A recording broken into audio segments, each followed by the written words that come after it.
Olá, amigos e amigas do blog do Chicão Somavila. Hoje, no programa O Ponto da Política, o nosso convidado é Antônio Cláudio Ribeiro, que é advogado trabalhista, dirigente sindical durante a ditadura militar, fundador do PT e da CUT, autor de textos jurídicos e políticos, também ex-presidente da Associação dos Advogados Trabalhistas do Paraná, atualmente aposentado. Lembrando que esse programa é retransmitido amanhã pela Rádio FM Nova Pinhais, no prefixo 98.3, o áudio. Boa noite, tudo bem com você, Cláudio Ribeiro? Tudo ótimo, como sempre. Obrigado por ter aceito o nosso convite, né? E vamos começando então a nossa entrevista, né? Você, como dirigente sindical durante a ditadura militar, como era ser um ativista político, um dirigente sindical naquela época? Bom, eu fui dirigente sindical bancário de 1967 até 1971. Era bastante difícil, nós éramos vigiados diuturnamente, cercados por uma política implantada pela ditadura militar. E aí cabe até abrir um parênteses, né? Todo mundo acha que a ditadura militar foi implantada no Brasil para combater o comunismo. Isso é uma grossa mentira. Eles implantaram no Brasil um regime de concentração de rendas e riquezas, abrindo o Brasil para os canais de consenso de Washington e do neoliberalismo que começa lá atrás. Isso vem desde julho de 1965. Como dirigente sindical, nós, se ficássemos dentro da lei, nós, por exemplo, não poderíamos reivindicar salários ou reajustes salariais acima do percentual que a ditadura militar baixava a cada mês. No entanto, em 1968, o nosso grande primeiro desafio foi pedir um pouco acima do reajuste estabelecido pela ditadura militar, que era de 20%, e nós pedimos 30%. Numa decisão tomada em Congresso Nacional dos Bancários, nós defendíamos a ideia de que a greve era uma necessidade política. Foi aprovada esta ideia, mas o único estado que levou isso adiante em outubro de 1968 foi o Paraná. O Sindicato dos Bancários de Curitiba teve uma importância, acho que relativamente, historicamente muito importante, e nós conseguimos, com a greve de 68, chegarmos a uma composição de 25%, ou seja, 5% do máximo que a ditadura fixava. Foi uma grande vitória dos bancários do Paraná, o único estado que conseguiu isso. E nós conseguimos, à época, também a devolução de todos os direitos que estavam normativamente consagrados e que, durante o período de intervenção, os interventores haviam aberto mão deles. Adicional para o tempo de serviço, liberação de dirigentes sindicais, uma série de conquistas que formaram um conjunto extremamente vitorioso. Na última Assembleia, eu propus a suspensão da greve, porque nós já tínhamos avançado o que era possível, e a categoria, houve gente na categoria que caminhava mais à esquerda, né, sem perceber, talvez, a realidade, o circo da repressão, que me criticou bastante. Mas a Assembleia, eles tiveram 11 votos e nós tivemos quase 3.000.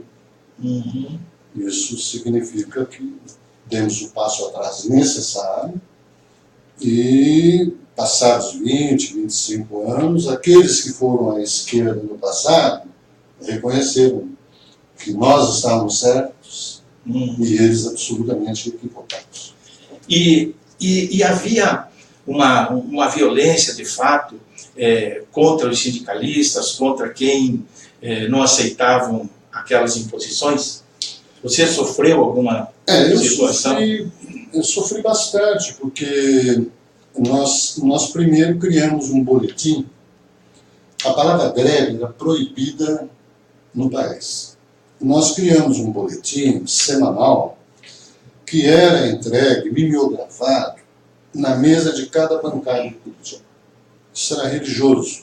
Toda sexta-feira nós entramos. Então, durante esse período de entrega dos boletins, eu fui recolhido várias vezes aí, preso, mas aquela prisão light. Você prendia tarde, soltava de noite, não tinha grandes problemas. Depois, em 1970, aí foi uma prisão difícil, né? Era o governo Garrastazu Médici? Garrastazu Médici, né? Aí eu passei por todo esse processo de torturas, essas coisas todas. Mas não respondi nada do que me perguntaram, até porque eles me alinhavam a ALN, Ação Libertadora Nacional do Marighella, e eu não tinha nada a ver com o Marighella, nem com esta organização. Então eu acabei não tendo nem o que responder durante todo esse processo. Saio de lá, portanto, como aquele cara que nunca entregou nada, o que não é verdade. Porque eu também não fui interrogado sobre as coisas que eu sabia. Era bastante provável que eu não dissesse nada. Bastante provável. Era uma pessoa jovem, tinha menos de 30 anos, era bastante consciente do que estava fazendo, e eu jamais cometeria o crime de entregar um companheiro meu para as mesmas mãos pelas quais eu estava passando. Mas eu também nunca armazenei mágoa, nem ódio. Portanto, eu chego aos 75 anos com um homem bastante tranquilo, em paz comigo mesmo,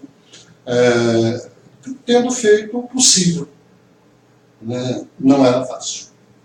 Ok, vamos registrar algumas participações aqui. Maria Helena Somavila, essa minha esposa. O Ivan de Colombo entrou, boa noite. Blogueiro de Colombo, o Ivan. O Fábio Cristiano, meu companheiro de programa, mas hoje ele está trabalhando lá na Unicesumar. Então, ele não. Amarildo Amaral, Júlia Gobi, essa lá de Foz do Iguaçu. Paulo José Loureiro, né? Obrigado aí pela presença. Boa noite, excelente programa, Chicão. Muito obrigado. Um convidado desse aqui, realmente é um excelente programa mesmo. Muito obrigado pelo elogio aí. Cláudio Ribeiro, sobre a reforma trabalhista proposta pelo governo Temer, praticamente a toque de caixa e a compra de votos, ela era necessária mesmo ser feita?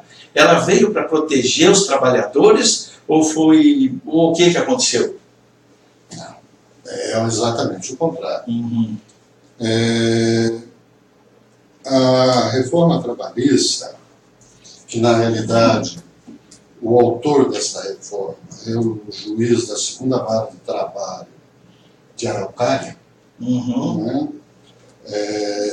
Melek, o sobrenome dele, ele pensou da CLT tudo o que poderia representar direito do trabalhador.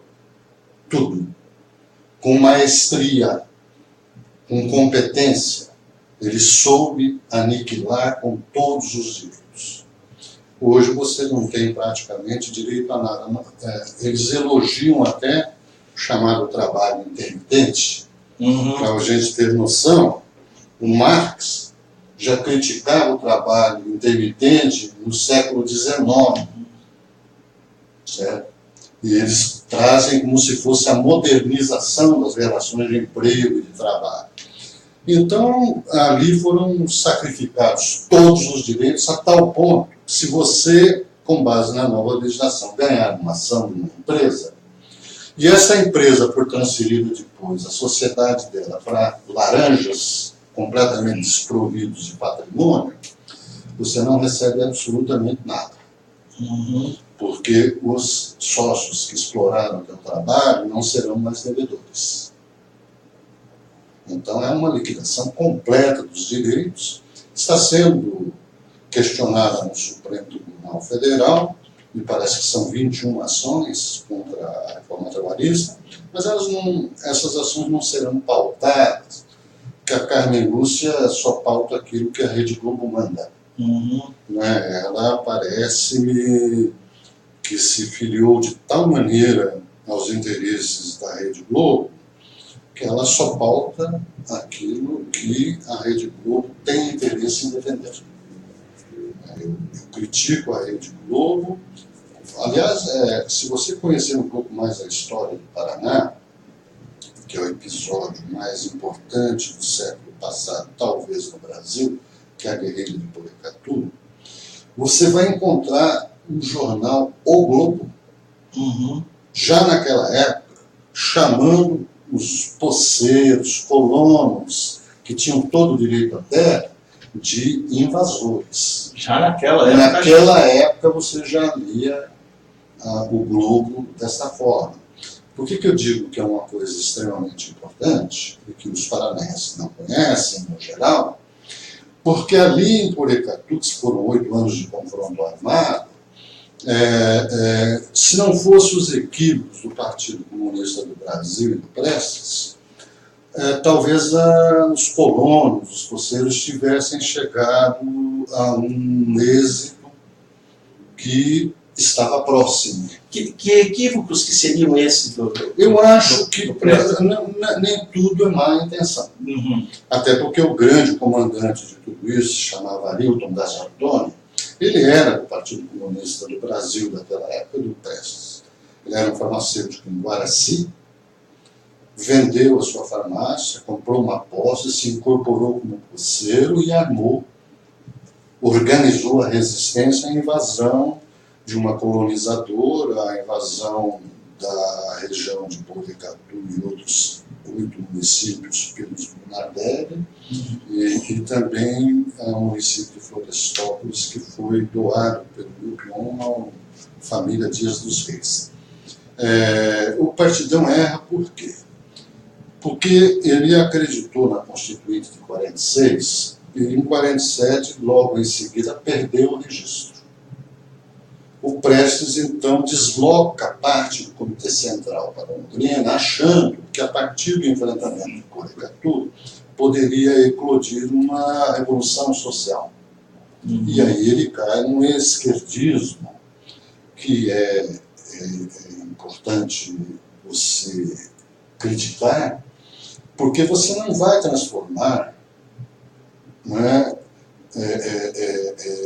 aqueles que lutam por um pedacinho de terra em comunistas. Perfeito. Você não vai conseguir recrutar. E a tentativa de fazer isso foi aos poucos esvaziando o movimento. Certo? Esse foi pela esquerda cometido pelo Prestes, que deslocou Marighella, Apollon de Carvalho, Jones de Arruda Câmara para Londrina, que eram membros do Comitê Central. Né? Acho que depois o relatório a respeito deste grande acontecimento desaparece. Mas não se sabe onde foi parar. Mas se sabe que oficialmente o partido acha ou prega a ideia de que a guerrilha teria começado em 1948. Na realidade, em 1948 foi a entrada do Partidão com sua direção nacional. A guerrilha já existia desde 1945. Certo? Então parece que 3 anos desaparecem. Ali desaparece o relatório e os colonos são obrigados a negociar 90 alqueires de terra fértil, de terra roxa, às margens do Paranapanema, como havia sido prometido. Essas terras haviam sido prometidas pelo interventor Manuel Ribas, depois não conseguiram os títulos e acabaram num processo de negociação já no governo do Caetano Manos da Rocha, acabaram sendo negociadas por 10 alqueires de areia lá na região do Caiuá, Por isso é que até hoje nós temos no Paraná um anticomunismo brutal, que é preciso entender historicamente de onde ele vem. Uhum. Ok. Vamos ver mais algumas participações aqui. Pessoas que curtiram aí. Marisa Lopes Oleiro está curtindo.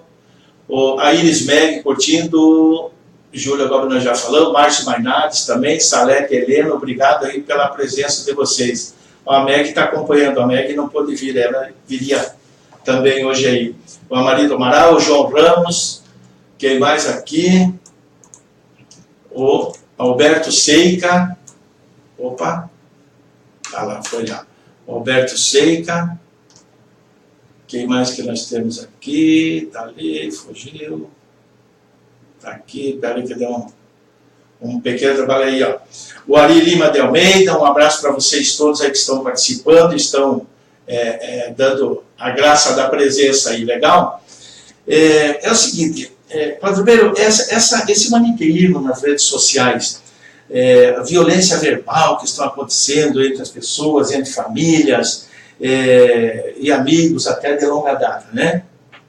Tudo por questões ideológicas. O deputado pastor Feliciano, até eu escrevi aqui, eu peguei hoje aí das matérias dos jornais, que agora ele está no Podemos do Álvaro Dias. Ele disse, o militante, um esquerdista, tem o cérebro do tamanho de uma ovelha e que levou uma semana para morrer porque a bala não achava o cérebro. Em referência à morte da Marielle. Eu diria assim, se uma colocação dessa, alguém poderia chegar e dizer também para ele que uma colocação dessa poderia levar alguém a pensar que o cérebro dele é também do tamanho de uma bolinha marronzinha, pretinha, que é o cocô do carneiro, né? O cabrito, sabe? É brincadeira. Como é que você vê isso? Isso tende... Ele, na verdade, diz que o cérebro da esquerda é do tamanho de uma ervilha. Isso, ervilha, exato. Você havia falado ovelha. Ervilha, eu digo que a bolinha é essa outra. Legal. O que há no Marcos Feliciano e os fundamentalistas neopentecostais é um projeto de poder que está caminhando a todo vapor. Eles hoje têm 20% mais ou menos da população brasileira empenhados em participar dessas igrejas que são, na verdade, dizimistas. Uhum. E eu tenho uma interpretação sobre isso que eu nunca discuti com ninguém. Mas eu acho o seguinte: os pobres neste país são tratados como lixo, uhum, e as igrejas neopentecostais, quando cobram deles o dízimo, este ato de cobrança transforma cada um deles num cidadão visível. Ou seja, o ato de pagar o dízimo dá a este cidadão uma condição de cidadania que ele não encontra em outros locais, nos partidos políticos, nas organizações, etc. e tal. É preciso que a gente um dia faça uma discussão dessas que são as razões pelas quais nós não estamos conseguindo, enquanto esquerda, conversar com o povo. Perfeito. Nós não temos meios de comunicação de massa, não é? Nós estamos criando mídias alternativas de pequeno alcance, mas nós devemos chegar a um ponto onde essas questões deverão primeiro ser debatidas entre nós para que a gente tenha a capacidade de reconhecer onde residem nossos erros. Eu acho que isto que é fundamental. Só para a informação sua. Nós estamos criando, a nível nacional, uma revista semanal que deverá fazer frente às revistas Isto É, Veja, Época, a partir de março do ano que vem. Nós estaremos lançando, né? Eu confio muito na pessoa que coordena tudo isso e acho que não vai ser uma revista opinativa para dar opiniões, mas uma revista para transmitir informações sobre as quais você formará a sua própria opinião. Interessante, legal. Mais participantes aqui, a Mara entrou, a Francisca de Assis, um grande abraço para você, Eli de Souza também, José Arildo, um grande abraço aí para você, José Arildo. Então, e essas notícias falsas da internet? Que após a divulgação, que nem esses dias eu estava vendo alguma coisa na internet aí, e apareceu uma história lá de uma mulher que foi fazer uma confissão, etc, e tudo, porque tinha falado mal de amigas e tal, e o pároco mandou que ela pegasse um travesseiro, subisse no telhado, fizesse um corte no travesseiro e jogasse as penas para o ar. Assim ela fez e depois retornou, dizendo que ofendeu o padre e falou, então você volta agora e recolhe pena por pena. Falou, mas isso é impossível. Ele falou, pois é, a fofoca, a mentira depois espalhada, dificilmente se recupera. Como é que você vê isso? Por exemplo, essa desembargadora Marília de Castro, que disse que a Marielle teria sido financiada pelo Comando Vermelho, aquele deputado Alberto Fraga, de Minas Gerais, da bancada Bala e Coronel aposentado, disse que ela foi também, ele falou que ela foi eleita pelo Comando Vermelho, e a desembargadora disse que ela teria também uma relação com o tráfico. E depois se desculparam ou apagaram. Como é que é isso? Como é que isso pode ser punido? O que se poderia dizer para as pessoas não fazerem isso dessa forma? É impossível se você tentar censurar a internet, você vai criar um obstáculo que também permita a circulação de notícias verdadeiras. É preciso entender que 80% dos fake news que circulam aqui no Brasil são produzidos pela grande mídia. Este é que é o problema maior. Chega a 80%. Elas é que criam os fake news, as notícias falsas, que vão alimentando o povo e criando ódio entre as pessoas. A fábrica de ódios é concentrada nos meios de comunicação social do Brasil, que é oligopolizado, ou seja, é um oligopólio, vamos dizer, 6 famílias, e vai por aí. Não é? Não sei como. Seria interessante que as pessoas verificassem ou fossem atrás da veracidade, da procedência dessa notícia antes de compartilhar. Eu acho que isso é uma obrigação de cada um e da sua responsabilidade. Porque se você reproduz uma notícia falsa, você está endossando esta notícia como se fosse sua. E você é tão responsável do ponto de vista criminal quanto aquele passível de processo. Passível de processo. Eu acho que aqui no Brasil vão ser multiplicados os processos contra fake news. Não sei se a justiça brasileira, que é emperrada, vai dar conta de... Tem mecanismos para isso? Tem mecanismos para isso. Mas acho que a judicialização disso vai começar a ganhar um espaço cada vez maior. Também acho que não vai resolver.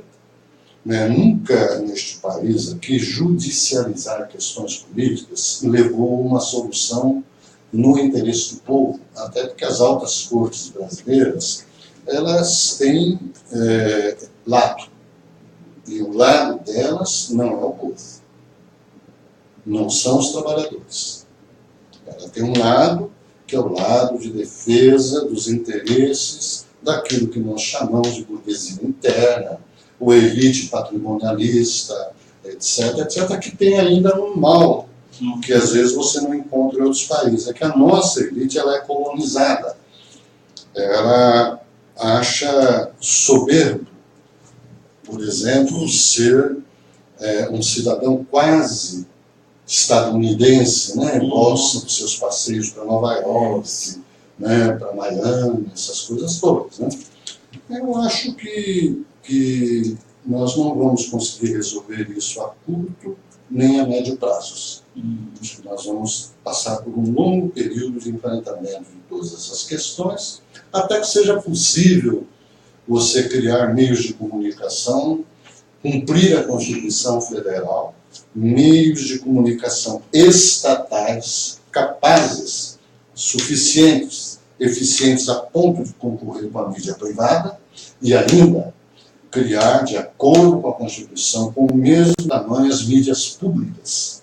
Ou seja, terão as mídias estatais e as mídias públicas. Né? A Constituição está aí desde 1988. Com esse Congresso Nacional você não vai conseguir regulamentar nada. Até porque não é um Congresso Nacional representativo, é um Congresso Nacional que é herdeiro do pacote de abril do General Conservador. Geisel. Não, ele é herdeiro do pacote de abril do General Geisel, ele não mudou isso. Aqui nós temos eleitor que vale 50 vezes mais do que outro. Pelo número proporcional daqueles a quem elege. Você pega um estado que tem 500 mil eleitores, ele elege, vamos supor, no mínimo 8 deputados federais. São Paulo, que tem 60, 70 vezes mais eleitores, não consegue na proporção o mesmo número. Então é um Congresso que é dominado pelos estados pequenos exatamente para ficar na mão das oligarquias regionais. É este o grande entrave que o Estado brasileiro tem na formação do seu parlamento. Afora o fato de que aqui no Brasil não se pratica a democracia direta, que seria um avanço importante. Quando se tentou isso no governo Dilma, através de um decreto presidencial, o Congresso Nacional se revoltou, sentiu-se insultado e rapidamente revogou o decreto dela. Vamos ver mais a participação aqui do Pedro Paulo, ex-vereador Pedro Paulo, líder do governo Fruit, né? Um abraço para você, Pedro Paulo. João Carlos Delfos, um abraço para você, obrigado, buenas noches. Marcinho Pereira, presidente da Câmara Municipal de Pinhais, obrigado pela presença aí, um grande abraço. Temos que falar um dia com o Marcinho aqui também no programa. Cláudio Ribeiro, em relação a esse imbróglio que está acontecendo, esse põe para cá, põe para lá, do STF, esse posicionamento, se é que ele tem algum, não sei, né, em relação à divisão de opinião dos ministros nessa questão da prisão de segunda instância. A presidente Carmen Lúcia hoje recuou, parece que vai pôr em pauta amanhã o habeas corpus, né? O habeas corpus, certo? O Edson Fachin, ele também agiu de forma correta ou não quando ele recusou em receber essa proposta? Olha, a Constituição Federal, ela é expressa e literal. Ninguém será preso para cumprir uma pena antes do trânsito em julgado dessa decisão. Significa que cada qual terá o direito de esgotar todos os recursos. Adotou-se, portanto, no Supremo, uma posição que é completamente violadora da Constituição Federal. Muitos, inclusive a partir de Curitiba, dizem que se for esperar o trânsito em julgado, o esgotamento de todos os recursos, que ninguém vai preso. Não é? Isto não é responsabilidade daquele que praticou o crime, é responsabilidade do Estado. O Estado não aparelha a justiça a ponto de permitir a ela uma velocidade que eliminasse esta multiplicação de recursos, garantindo ainda assim o chamado direito de ampla defesa, a obediência ao devido processo legal, que são princípios constitucionais. O que não poderia o Supremo é baixar uma ordem completamente violadora da Constituição Federal, Porque, neste caso, o Supremo começa a legislar, como tem feito também em outras decisões. O Supremo Tribunal Federal, em muitas decisões, ele tem, na verdade, substituído o Legislativo, criando interpretações que são inovações legais. Né? Então, eu considero que tanto a Carmenícia quando não quer pautar um processo, ela trabalha segundo a sua concepção, e eu já disse hoje aqui, que é aquela concepção vinculada aos interesses da grande mídia e da Rede Globo.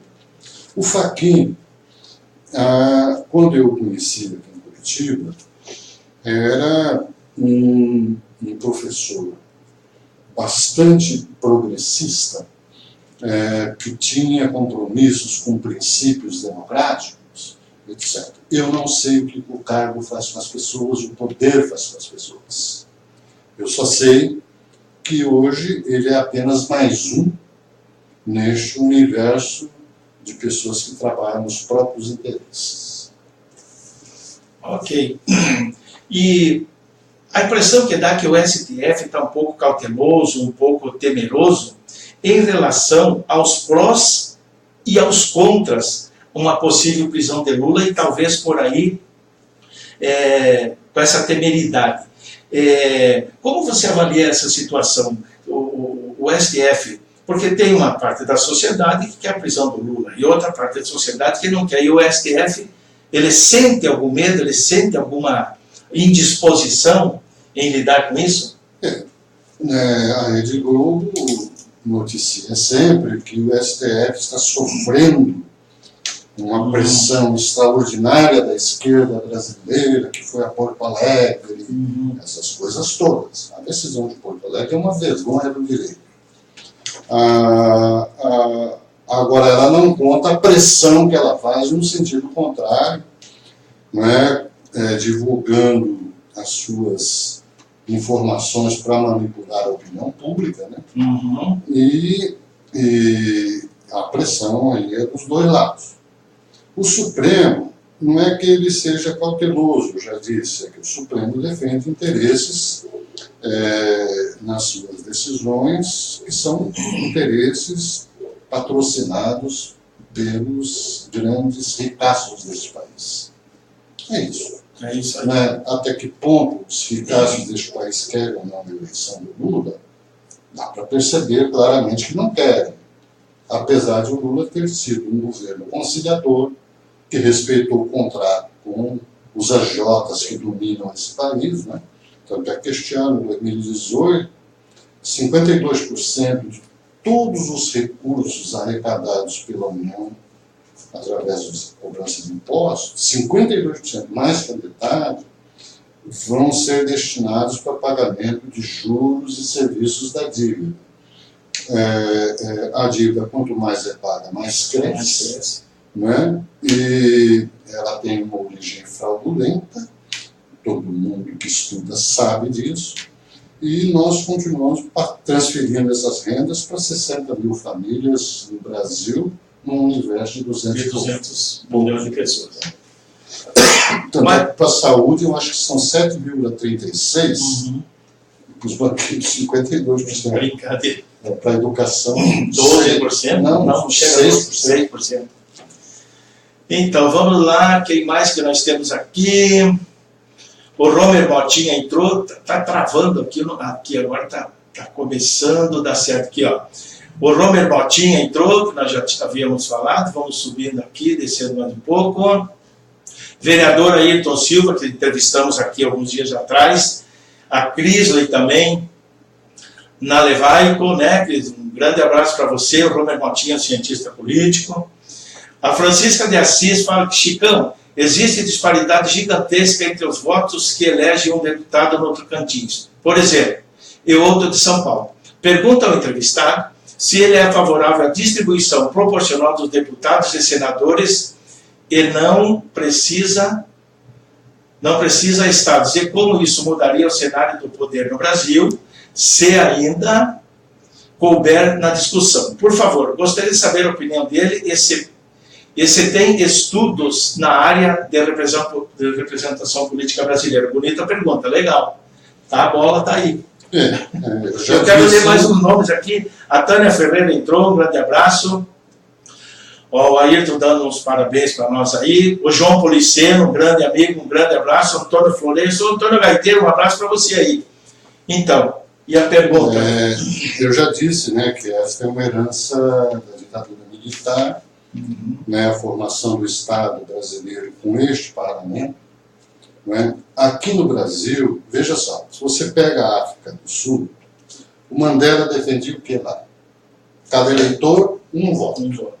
Aqui, se você fizer isso, os pequenos estados que estão concentrados basicamente no Norte e Nordeste, Centro, certo?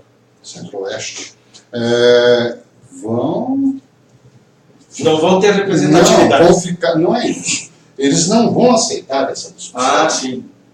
Porque eles se elegem com um número proporcionalmente de votos irrisório perto daqueles que são necessários para eleger um deputado federal do Paraná, Santa Catarina, Rio Grande do Sul, Minas Gerais, São Paulo.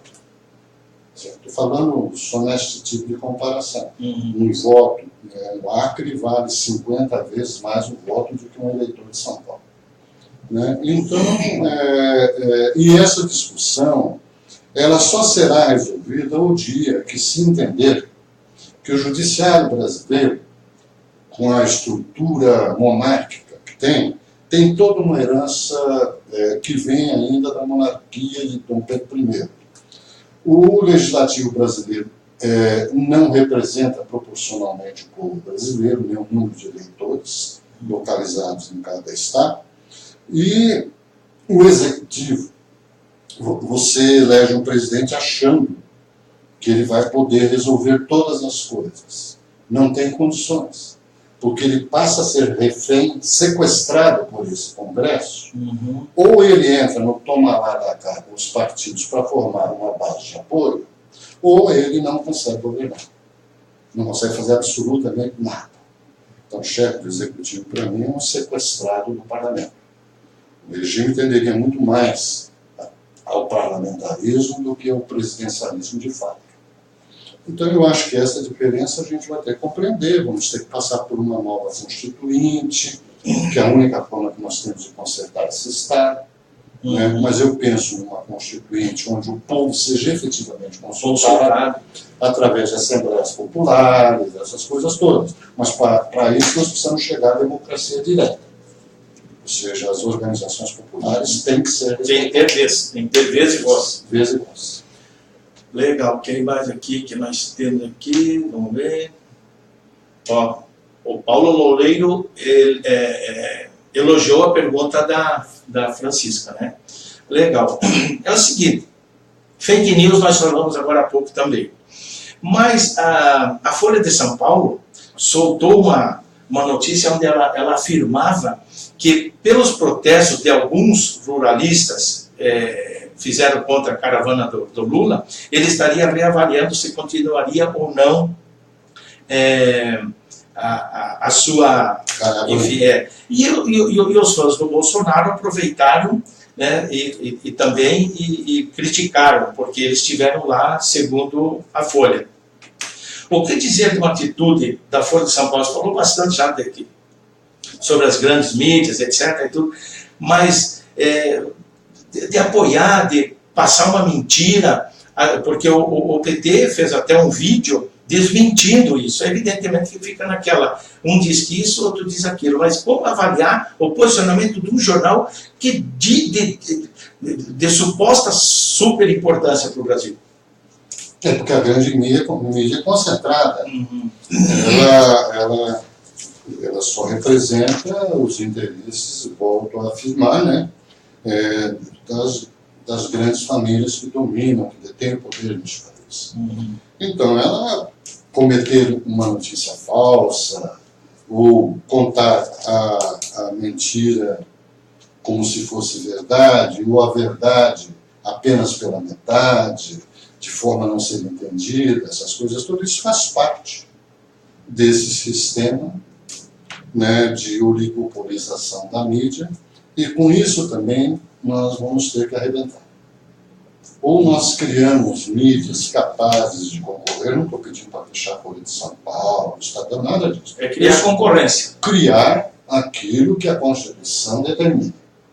Uma mídia capaz de se contrapor a esta mídia dominada por essas famílias. Está na Constituição, gente. Não é só, a nossa Constituição só não é obedecida. Ok, vamos partir agora aqui para o Paraná. Né? Francisca Garcia, boa reflexão, obrigada. Agradeceu a Francisca Assis ali a sua reflexão sobre a pergunta que ela fez. Seguinte, a segunda turma do STF decidiu pelo arquivamento do processo, ou do inquérito, né, sobre a operação Pecúlio, né, publicano contra Beto Richa. Isso aí foi arquivado, é legal, essa decisão é passível de aceitar como normal, ou ela cheira um protecionismo? O que acontece? Por que fizeram isso? Por que tão rapidamente o Gilmar Mendes indicou e a segunda turma, se é isso mesmo, aprovou o arquivamento? Olha só, você se informar dos fatos, né?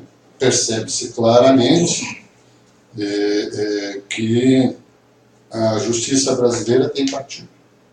Ela partidarizou suas decisões. E processo contra os tucanos e seus aliados vão ser engavetados. Todos, nada vai ser investigado. Certo? O Eduardo Cunha, PMDB, e o governador lá do Rio de Janeiro que está preso, são exceções, Sérgio Cabral, porque eles exageraram na dose.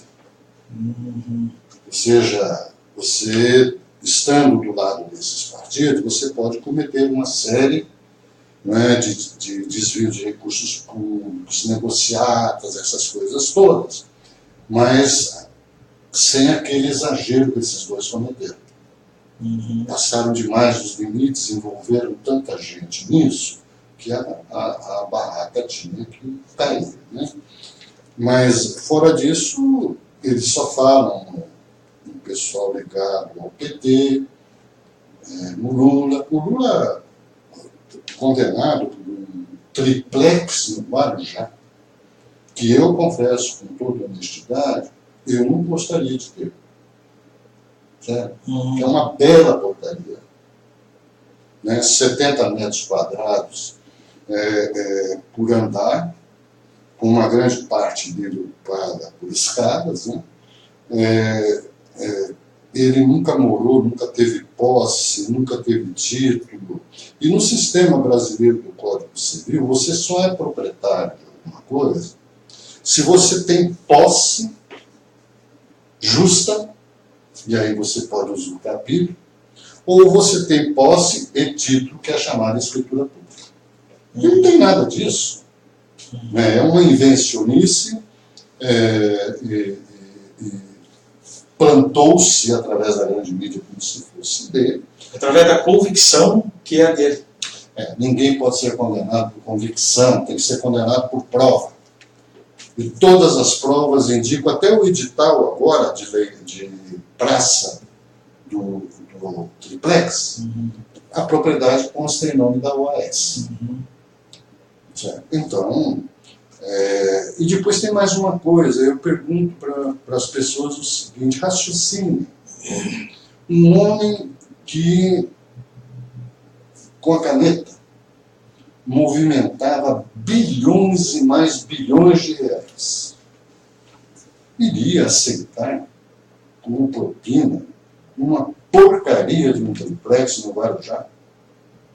Eu acho que é você fazer, transformar esse homem também no idiota. E o Lula pode ser tudo, menos idiota. Um dos homens mais inteligentes que eu conheço neste país. Ok. Quem mais está participando aqui? O Agostinho César Maqueviques, o Agostinho César, ex-candidato a vereador em Pinhais, um abraço para você. Cleide Pinheiro, da Associação aqui da Vila União, o Gustavo Piacentini, vereador Zé Francisco, obrigado, um abraço para vocês e obrigado pela presença aí. Bem, mais duas perguntas para nós encerrarmos o programa. A corrida ao governo do Estado. Como que você vê esses nomes que estão aparecendo aí, como César, Silvestre, Silva Borghetti, Osmar Dias, Ratinho, Requião, esses os que estão mais aparecendo. Agora, claro, tem os outros candidatos do PSTU, do PSOL, que provavelmente tem, e outros partidos. Mas como é que você está vendo essa movimentação, Cláudio Ribeiro? Bom, primeiro eu acho que aqui no Paraná, já afirmei isso, né, existe uma ideologia completamente contrária àquilo que pode representar progresso, mas nós também não formamos quadros, ou não permitimos a formação de quadros, pelo exercício da dominação de cada aparelho partidário. Então, você não consegue formar um quadro dentro do PT, você não consegue formar um quadro dentro de... Enfim, quadros representativos dos interesses do povo. O Requião, de todos esses candidatos, com todos os erros que cometeu, ainda é, a meu ver, o único que merece a confiança do povo. Só que eu acho que ele não sairá candidato. Pelo menos, a última vez que conversei com ele me afirmou perentoriamente que não será candidato ao governo do Estado. Ao governo do Estado, ele pretende ser candidato ao Senado. Não. Então não sobra nada. Ninguém. Nascida Borghetti mulher do Ricardo Barros, né? Que nós sabemos muito bem o que fez no Ministério da Saúde, né? O Osmar Dias pode ser uma exceção, mas o que deixou Osmar Dias um pouco marcado nesse processo é que ele andou fazendo visitas ao Beto Richa, tentando ver se conseguia apoio. O PSB hoje, nacional, acabou liberando a bancada aqui para sair. Exatamente. Eu acho que isso acabou dando uma queimada na candidatura dos Osmar Dias, embora eu entenda que dentre todos esses, extraindo o Requião, se o Requião for candidato, você tem uma alternativa, senão você vai ter que, dentre os quatro aí, escolher o menos pior. Que na verdade é o que sobra nas eleições para todos os eleitores brasileiros. Né? Pois é. Há uma possibilidade, digamos, da Cida Borghetti, o Ratinho, claro, possibilidades, estão com o Beto Richa. Mas agora os Osmar Dias e o Requião, pode ser que venham fazer alguma junção aí, né? Pode acontecer isso. Pode acontecer, sim, fazer uma dobradinha, né? Osmar Dias, governador, Requião, senador, pode. Isso pode acontecer. Legal. Tânia Pastorello, lá de Foz do Iguaçu, um grande abraço para você, Tânia. Obrigado aí pela presença. E sobre as eleições presidenciais, a última pergunta, foi muito legal o programa, está sendo muito legal mesmo, o pessoal participando, sobre as eleições, com Lula, sem Lula, como que seria uma eleição sem o Lula, ou como seria com o Lula, em termos assim de ligações de partidos, de coligações? Entendo a pergunta. Veja só, eu não sou daqueles que afirmam que a eleição sem Lula é fraude. Porque a própria eleição brasileira já é uma fraude em si. Né? O processo eleitoral brasileiro transforma o voto em ópio do povo. Ora, pela Constituição, né, vocês aí do povo, partidos de esquerda, vão se divertir com eleições. Ou seja, as lutas são ainda localizadas dentro do terreno institucional. Enquanto os nossos limites forem o terreno institucional, nós vamos continuar vivendo essas crises contínuas, a divisão das esquerdas, a impossibilidade, acho que até material, de você encontrar um programa mínimo capaz de formar uma frente. Nós não temos o costume histórico das frentes como tem a Argentina, Uruguai, Chile. Nós não temos. Aqui no Brasil, se você reúne 3 partidos, a grande disputa vai ser do partido que quer a hegemonia. Aqui se luta sempre pela hegemonia. Enquanto você luta pela hegemonia, você dissolve a possibilidade de criar frentes políticas. É isso, desta forma que eu enxergo as coisas. Tem experiências importantes. A Frente Brasil Popular é uma experiência extremamente importante. A Frente para Povo Sem Medo também é outra frente, mas ainda não tem força suficiente para bancar uma candidatura. Eu acredito que o Lula não será preso, mas não haverá tempo de modificar a decisão que o condenou a ponto de ele ser candidato. Poderá ficar fora da Ele eleição. poderá ficar fora, não, preso eu não acredito, mas eu acho que o Superior Tribunal de Justiça não julgará a tempo o recurso, nem quererá julgar isso, a tempo de mantê-lo sem esta condenação. O que vai decidir, então, se ele sai candidato ou não, é o Tribunal Superior Eleitoral no comando do Gilmar Mendes. Daí Aí você, mais difícil ainda. você já pode prever o que vai acontecer. Legal. Eu deixo agora mais uns minutos para você fazer suas considerações finais e quero dizer aqui que eu agradeço também você me permitir tratá-lo com tanta informalidade assim, né? Pela experiência, pela pessoa que você é e tal, né? Então, as considerações finais, por favor. A primeira coisa, eu que tenho que agradecer a você a possibilidade de conversar um pouco mais amplamente com pessoas do povo, né? Todo mundo que me conhece sabe que se existe uma coisa que eu abomino é a arrogância. Sempre fui um homem simples e vou continuar sendo sempre um homem muito simples. Eu abri mão de tudo para ser um homem simples. Certo? Apenas hoje, já com a idade bastante avançada, eu não tenho mais as condições nem físicas de acompanhar todos os movimentos, de estar em todos os combates, essas coisas todas. Mas, naquilo que for possível ajudar o país e o nosso povo a sair dessas dificuldades, o pouco que eu puder fazer, eu farei. Isso eu quero te agradecer. Legal. Eu agradeço muito a presença de todos vocês que participaram, né? E mais uma vez agradecer ao Cláudio Ribeiro, advogado trabalhista, já contou sua história e falou aqui sobre esses assuntos tão importantes e atualíssimos, é evidente, na atual conjuntura nacional.